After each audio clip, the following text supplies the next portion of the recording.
जी, आज हम बात करेंगे कि हम अपनी मैरिज को अपना जो हमारा कपल का आपस में रिलेशनशिप होता है, हम उसको किस तरह से अच्छा बना सकते हैं। अक्सर लोग ये कहते हैं, जैसे मैं कपल्स देखती हूँ मैरिज काउंसलिंग के साथ लोग आते हैं, वो यही कहते हैं कि शादी के 1 से 2 महीने के बाद हमारी लाइफ में बहुत सारे प्रॉब्लम्स आने लग गए और हमें नहीं समझ आई कि हम उसको कैसे सॉल्व करें, और वो फिर मल्टीप्लाई होते-होते इतने ज़्यादा हो गए कि अब इस वक़्त हम दोनों एक-दूसरे के साथ नहीं रह सकते। इस वक़्त जैसे कि हम देख रहे हैं डाइवोर्स रेशियो बहुत बढ़ता जा रहा है, खुला का रेट बहुत बढ़ता जा रहा है।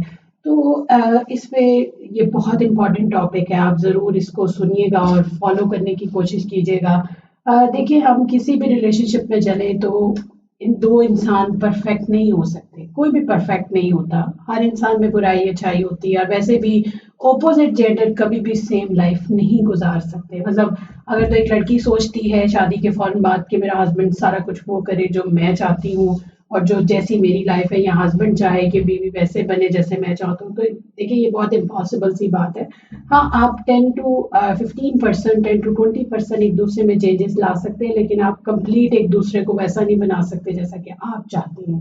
क्योंकि उसमें तो फिर ये होगा कि शायद आपका पार्टनर शुरू में वो सब करने लगे जो आप चाहते हैं, लेकिन फिर वो एक अच्छी पर्सनैलिटी के साथ नहीं रहेगा, उसमें वक़्त के साथ-साथ गुस्सा आएगा, एग्रेशन आएगा, या कुछ ऐसी चीज़ों पे वो बोलना और लड़ना शुरू करेगा जो कि लड़ने वाली होती भी नहीं। तो इसमें मैं ये सबसे पहले कहूँगी कि देखिए, जिस वक़्त शादी होती है तो आप बहुत बड़ी-बड़ी कमिटमेंट करते हैं, वो हर कपल करता है, हर पार्टनर एक-दूसरे को बहुत बड़े-बड़े ड्रीम्स दिखाता है। तो इसमें आप एक चीज़ एक्सपेक्ट करें एक-दूसरे से कि देखिए, जो चीज़ें जो बातें हो रही हैं, ऐसे लाइफ़ प्रैक्टिकल लाइफ़ सेम नहीं रहेगी, और मैरिज एक बहुत प्रैक्टिकल लाइफ़ है। उसमें जो चीज़ें हमने पहले से प्लान्स की होती हैं वैसे कुछ भी नहीं रहता।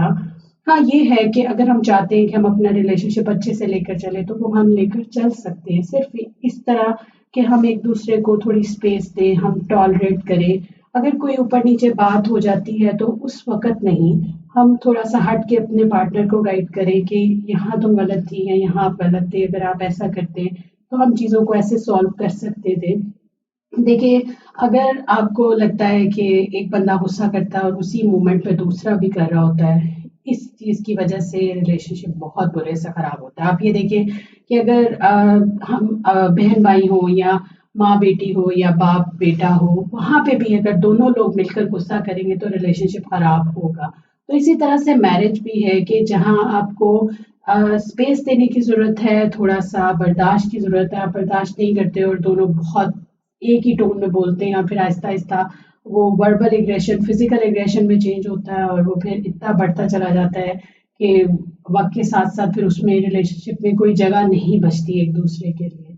तो इसमें मैं ये कहूँगी कि हम अगर चाहते हैं कि हम अच्छी शादी गुज़ारें, तो उसमें हमें अपने जैसे कि हम अपनी गलतियों को, अपने फ़ॉल्ट्स को, हमारे अंदर भी बुराइयाँ उसको एक्सेप्ट करते हैं, द सेम वे हमें अपने पार्टनर की भी इन सारी बुराइयों को एक्सेप्ट करने की ज़रूरत होती है। जहाँ हम उसको बहुत चेंज करना चाह रहे होते हैं, वहाँ थोड़ा-सा प्लीज़ आप उसको स्पेस देना शुरू करें। अगर वो गलती करता है या करती है, तो आप उसको जगह दीजिए कि वो गलती करे, और उसको आप एक्सेप्ट करें। क्योंकि जहाँ पे आप एक बंदे को पूरा मोल्ड करने की कोशिश करते हैं, देखिए शादियाँ होती हैं 20 प्लस में, 15 साल के बाद होती है या तो उस वक़्त तक तो हमारी पूरी पर्सनैलिटी डेवलप हो चुकी होती है, और हम एक-दूसरे के साथ रहना जब शुरू करते हैं, हम पहले दिन से ही कोशिश करते हैं कि ये मेरे जैसी बन जाए, या मतलब मेरी लड़की चाहेगी कि मेरा हस्बैंड मेरे जैसा बन जाए, तो दैट्स नॉट पॉसिबल।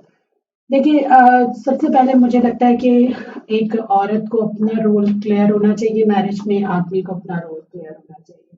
अक्सर मैं देखती हूँ केसेस के हस्बैंड्स मेरे पास आते हैं और वो कहते हैं कि हम रिलेशनशिप को बैलेंस नहीं कर पाते। मतलब जहाँ माँ और बीवी दोनों सामने आ जाएँ या बहन तीनों सामने आ जाएँ, तो मुझे नहीं समझ आती कि मैंने अब यहाँ से निकलना कैसे, और मैंने किसको प्रायोरिटी देनी है, किसको नहीं।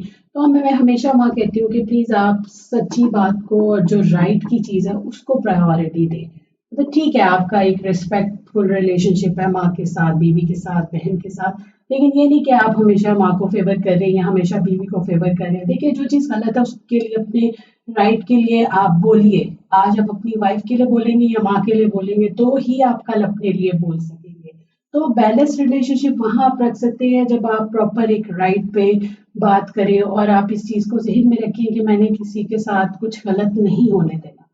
और मेरा ख्याल है कि जो घर खराब होता है ना, उसकी सबसे ज्यादा जिम्मेदारी जो होती है ना, ये आदमी को जाती है। जब वो इम्बैलेंस रिलेशनशिप में करता है, वहां से प्रॉब्लम्स बनने शुरू होते हैं, वहीं से सास और बहू की लड़ाई होती है, वहीं से नंद और भाभी की लड़ाई होती है। तो आदमी का जो बैलेंस है दैट रियली वर्क्स, जब वो रिलेशनशिप को उनकी अपनी जगहों पर रखकर अपनी बीवी को भी गाइड करता है और माँ को भी सही तरीके से लेकर चलता है, तो बहुत अच्छे से एक रिलेशन चल सकता है। और जहां तक बात है वाइफ का कि जैसे ही वो उस घर में आती है, उसका ख्याल होता है कि मेरा हस्बैंड सिर्फ मुझे देखे, मेरी फेवर करे, लेकिन ये पॉसिबल नहीं है और वैसे भी ये गलत बात है। अगर आप चाहती हैं कि आपका हस्बैंड आपका साथ दे और आपकी एक अच्छी मैरिड लाइफ हो, तो प्लीज आप उसके साथ जुड़े सारे रिलेशनशिप को पहले एक्सेप्ट करना शुरू करें। अगर उनमें कोई छोटी मोटी बुराई भी है, तो प्लीज आप उसको इग्नोर करें। जो औरतें अपनी सारे दिन की एक एक छोटी छोटी बात अपने हस्बैंड को बताती हैं, यकीन करें सबसे ज्यादा घर वही वाले खराब है इस वक्त।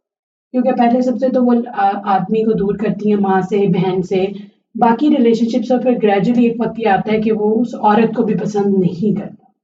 जो इस वक्त देखने में आता है ज्यादा प्रॉब्लम्स इस वजह से, क्योंकि हमारा जो बुराइयों का चैप्टर है वो बहुत बड़ा है, बुराइयों की किताब बहुत बड़ी है और हमारे रिलेशनशिप उसमें खराब होते हैं। अक्सर ये भी देखने में आता है कि जैसे हस्बैंड अपनी बीवी के घर में जाता है, वहां से वो इतना बुराइयों का पलंदा उठा के लाता है और दोनों मिलके इतनी बुराई करते हैं दोनों साइड्स की।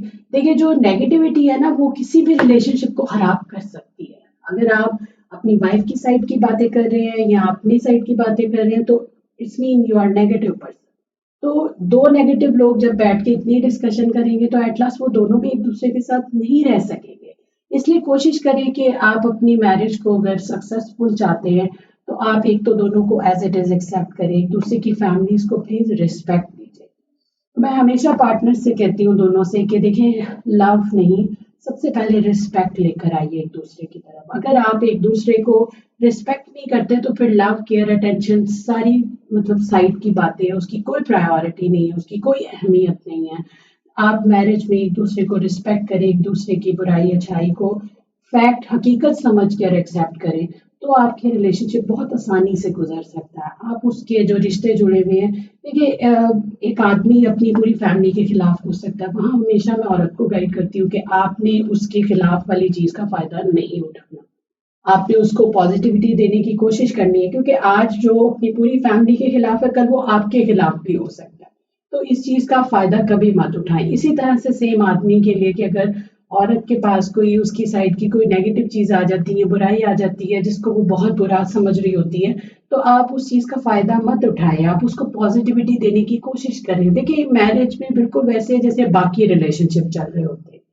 हाँ, इसमें ये है कि आपका जो आपस में ताल्लुक है वो थोड़ा-सा डीप है और एक इंटीमेट रिलेशनशिप है, लेकिन बाकी सारे रूल्स इसमें वही आते हैं जो बाकी रिलेशनशिप में आते हैं कि आप हॉनेस्ट रहें, सिंसियर रहें, आप एक-दूसरे के साथ रिस्पेक्टफुल रिलेशन में चलें, आपको एक-दूसरे से कोई नुकसान मत पहुँचे।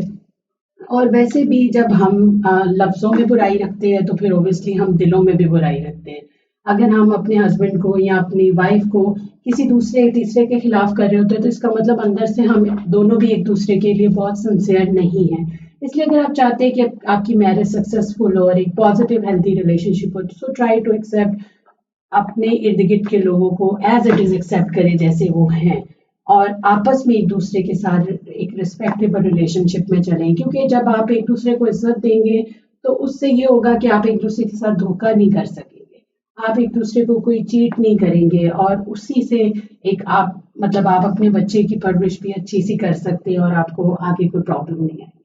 Thank you.